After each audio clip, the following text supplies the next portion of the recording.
আসসালামু আলাইকুম। আপনারা দেখতে পাচ্ছেন যে এই মুহূর্তে আমাদের পাশে বসে আছে সালমান।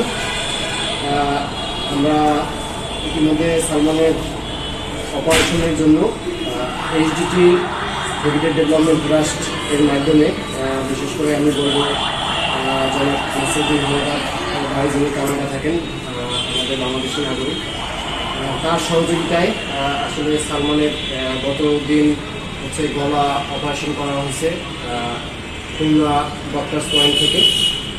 গতদিন অপারেশন সন্ধ্যা 7টায় শুরু হয় এবং রাত্র 11:30 তাকে অপারেশন সম্পন্ন করা হয় এবং তার শারীরিক অবস্থা এবং মোটামুটি এই মুহূর্তে ঝুঁকিমুক্ত আপনারা দেখতে পাচ্ছেন। আমরা সালমানকে আজকে রিলিজ দিয়ে নিয়ে যাব। এখন সন্ধ্যা হয়ে গেছে, সালমানকে নিয়ে যাবো আর কি। তো এই মুহূর্তে আমার পাশে সালমান আছে আর ওর আম্মু আছে আমার পাশে। যেহেতু আজকে আমরা এখানে নিয়ে যাবো, আমি একটু ওর আম্মুর কাছ থেকে দু একটি কথা নেব।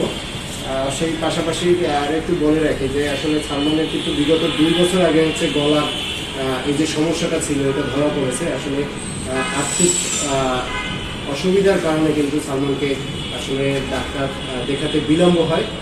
এরপরে আমরা এইচডিটির যে প্রতিষ্ঠাতা আছেন নাসিরুদ্দিন ভাই, তাকে বলায় তিনি কিন্তু এই যে আর্থিকভাবে সহায়তা করে এই যে মাসুম বাচ্চা আপনারা দেখতে পাচ্ছেন তার যে চিকিৎসার দায়ভার নেবেন।